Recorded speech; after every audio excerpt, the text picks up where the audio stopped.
नमस्कार, आप news state UP UK के डिजिटल प्लेटफॉर्म में आप सभी का स्वागत है और मैं हूं आपके साथ आशिमा त्यागी। और आज हम बात करेंगे 27 का सत्ताधीश। जी हां, ये जो स्लोगन है इस वक्त यूपी की गलियों में काफ़ी सुर्खियां बटोर रहा है। वो क्यों, वो भी मैं आपको बता दूं तो बता दें कि अखिलेश यादव का आज जन्मदिन है और इनके इस जन्मदिन के खास मौके पर जो कार्यकर्ता है, पार्टी के नेता हैं, उनमें खासा उत्साह देखा जा रहा है। और उनके जन्मदिन के इस मौके पर जगह जगह पर होर्डिंग्स लगाए गए हैं, जिनमें से एक होर्डिंग्स जो है वो चर्चा का विषय बना हुआ है, जिसकी मैं शुरुआत आपको बता चुकी हूं कि 27 का सत्ताधीश। तो कहीं ना कहीं ये जो चर्चाएं हैं वो इसलिए हो रही है क्योंकि 2027 का कहीं ना कहीं मैसेज देने की इस पोस्टर में कोशिश की गई है। चर्चा में मेरे साथ शामिल होंगी सोनी, और सोनी से सबसे पहले हम समझेंगे कि ये जो एक तरफ अखिलेश यादव का जन्मदिन है, दूसरी तरफ जो होर्डिंग्स लगाए गए हैं उन्हीं में से एक होर्डिंग्स जो है अब चर्चाओं का विषय क्यों।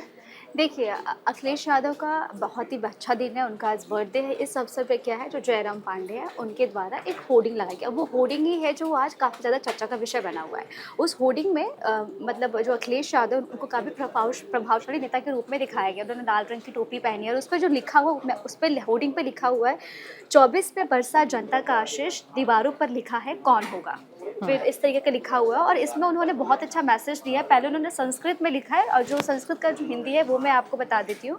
उसमें उन्होंने ये लिखा है कि आप 100 वर्ष जीवित रहो, आपका जीवन सार्थक हो, हम हमेशा अपनी खुशी जाहिर करते रहें, आपको जन्मदिन की हार्दिक शुभकामनाएं।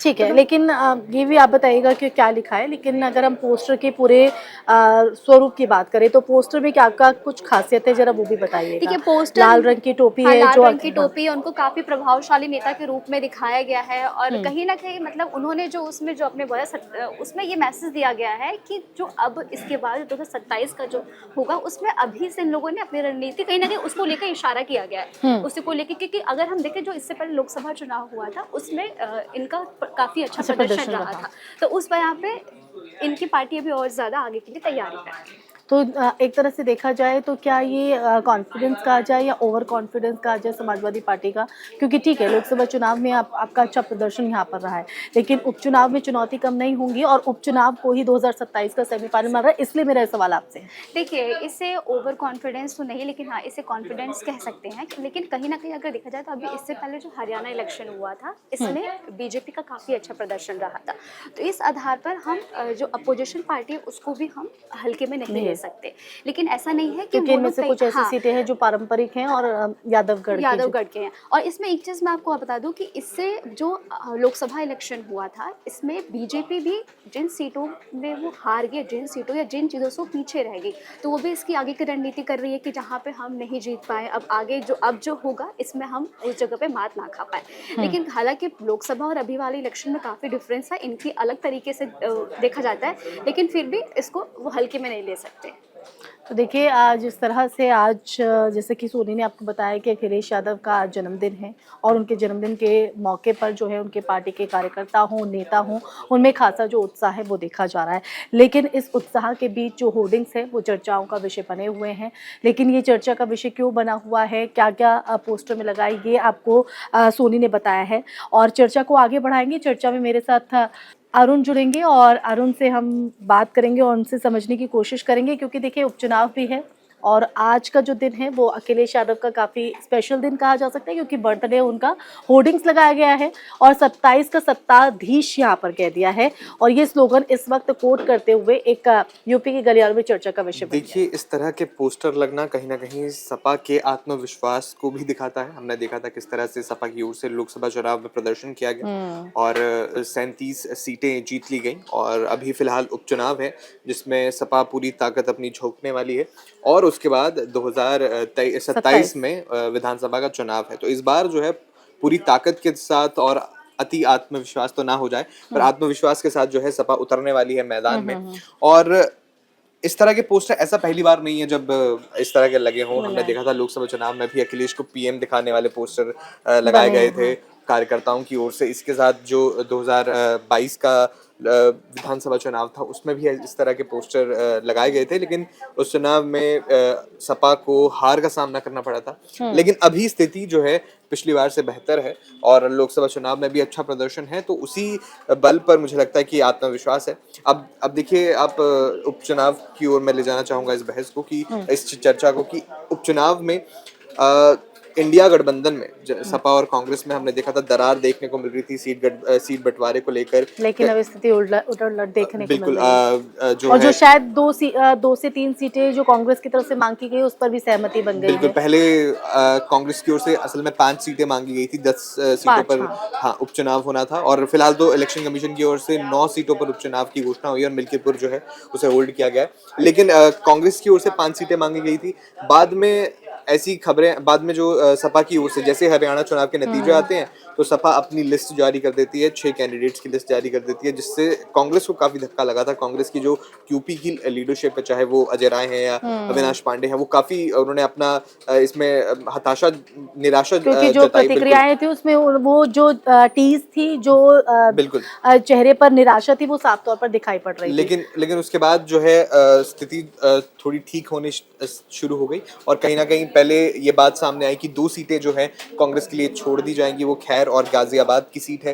अब जो लेटेस्ट खबरें ये आ रही हैं कि शायद समाजवादी पार्टी की ओर से कांग्रेस को एक और सीट दे दी जाए। फूलपुर सीट शायद समाजवादी पार्टी दे सकती है, हालांकि इसकी कोई आधिकारिक घोषणा नहीं हुई है। सपा की ओर से फूलपुर सीट पर अपना उम्मीदवार घोषित किया जा चुका है, लेकिन क्या वो बदला जाएगा, क्या कांग्रेस को सीट दी जाएगी, ये अपने आप में देखने वाली बात होगी।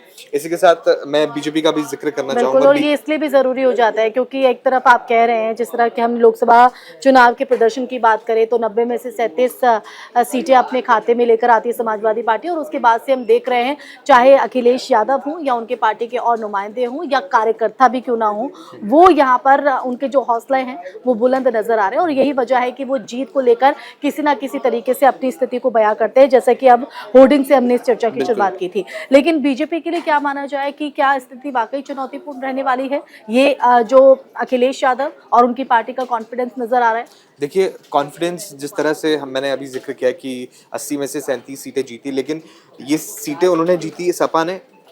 बीजेपी को इसका नुकसान हुआ, बीजेपी यहाँ आधी रह गई और बीजेपी को बहुत बड़ा नुकसान ये लोकसभा चुनाव में हुआ था और इसका असर जो है वो बीजेपी के मोराल पर भी पड़ा। लेकिन अभी जैसे हरियाणा के चुनाव हुआ है, उसके जो नतीजे आए हैं, कांग्रेस को अच्छे तरीके से उन्होंने धूल चटाई है वहां पर। हालांकि एक्सपर्ट्स जो मान रहे थे कि हर कोई, जो हमने एजेंसीज के पोल्स देखे, वो तो कांग्रेस क्या की लगता सरकार है बता कि रहे थे। जैसे कि हरियाणा में अगर हम जाएं तो जिस तरह से चुनावी नतीजे सामने आए, तस्वीर बिल्कुल अलग थे, क्योंकि उससे पहले जो एग्जिट पोल थे उसमें सीधे तौर पर कांग्रेस की सरकार दिखाई गई। वापसी आती हुई दिखाई पड़ रही थी, लेकिन तस्वीर यहाँ पर उल्टी हुई। तो उपचुनाव की अगर हम बात करें तो क्या यहाँ पर आपको क्या लगता है, क्या इतना इजी हो पाएगा बीजेपी के लिए? क्योंकि बीजेपी की पूरी मंशा है कि हालांकि 10 सीटों पर उपचुनाव थे, लेकिन जैसे मिल्कीपुर सीट को होल्ड किया गया है तो 9 सीटों में से तो कहीं ना कहीं वो चाहते हैं कि 8 सीट उनके खाते में जरूर आए। तो ये रहा कितनी आसान आपको नजर आ रहा है? देखिए, बीजेपी के लिए सबसे पहले तो सीट बंटवारा भी हमने देखा है कि जो एनडीए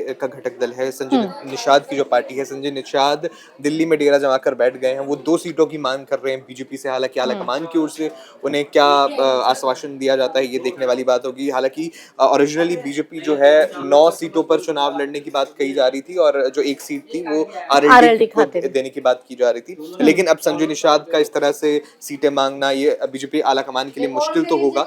लेकिन इसी के साथ उनकी अगर मुद्दों की बात करें तो हरियाणा के जो जमीनी मुद्दे थे और यूपी के जो स्थिति परिस्थितियां वो कुछ अलग हैं। बिल्कुल। और बीजेपी ने जो अपनी जो इस बार स्ट्रेटजी अपनाई है उसमें किसी एक नेता को फ्री है, मतलब एक नेता पर निर्भर नहीं है वो। हमने देखा कि किस तरह जो मंत्री हैं उनमें बंटवारा कर दिया गया है सीटों का, सभी को दो सीटों की जो है कमान सौंपी गई है। बिल्कुल। तो कहीं ना कहीं एक तरह से पीडीए में सेंध लगाने की कोशिश यहाँ पर हमने पीडीएम में सेंध लगाने की कोशिश हम हरियाणा के उस फैसले से भी देख सकते हैं जिसमें आरक्षण के वर्गीकरण की जो बात है, फैसला लागू किया गया है, उसका असर यूपी में उपचुनाव पर भी देखने को मिलेगा। दलित वोट बैंक जो हरियाणा में बीजेपी को सत्ता की चाबी दिलवाने में कामयाब हुआ, और बहराइच की भी जो घटना है उसको भी कहीं ना कहीं जो ध्रुवीकरण की जो घटनाएं हैं ये कहीं ना कहीं बीजेपी को फायदा दे सकती हैं। और सपा के, मैंने जैसे आपने जिक्र किया कि पीडीए के वोट बैंक को जो है सेंधमारी करने की जो है कोशिश रहेगी बीजेपी की। और जिस तरह से लोकसभा चुनाव में एक नैरेटिव गढ़ा गया था सपा की ओर से या इंडिया गठबंधन की ओर से कि अगर बीजेपी पूर्ण बहुमत ले आती है तो संविधान में बदलाव कर जो आरक्षण है उसे खत्म कर दिया जाएगा, जिस वजह से दलित वोट बैंक छिटक गया था। तो वो इस बार जो आरक्षण में वर्गीकरण का फैसला हो या दूसरे जो मुद्दे हो, उन सभी से जो वो दलित वोट बैंक है वो बीजेपी अपनी ओर बिल्कुल कंसोलिडेट करना और चाहेगी। बिल्कुल, और कहीं न कहीं और उसी परिस्थिति को यहाँ यूपी में, जैसे कि, लेकिन आपने कहा कि मुद्दे थोड़े अलग हैं, परिस्थितियाँ यहाँ पर थोड़ी अलग हैं। लेकिन जिस तरह से समाजवादी पार्टी को हम देख रहे हैं कि कॉन्फिडेंस, आत्मविश्वास जो है वो उनका काफ़ी बढ़ा हुआ है, जो उनके होर्डिंग से भी नज़र आ रहा है, उनके बयानबाजियों से भी नज़र आ रहा है। लेकिन 27 का सत्ताधीश कौन होगा, ये अभी भी बड़ा सवाल है। उपचुनाव की तस्वीरों को देखने के बाद ये राह जो है वो कहीं ना कहीं क्लियर होती हुई नजर आएगी। इसी के साथ चर्चा पर यहीं विराम लगाएंगे, फिर हाजिर होंगे एक नए विषय के साथ। नमस्कार। न्यूज नेशन अब व्हाट्सएप पर खबरों के ताजा अपडेट के लिए न्यूज नेशन के इस क्यूआर कोड को स्कैन करें।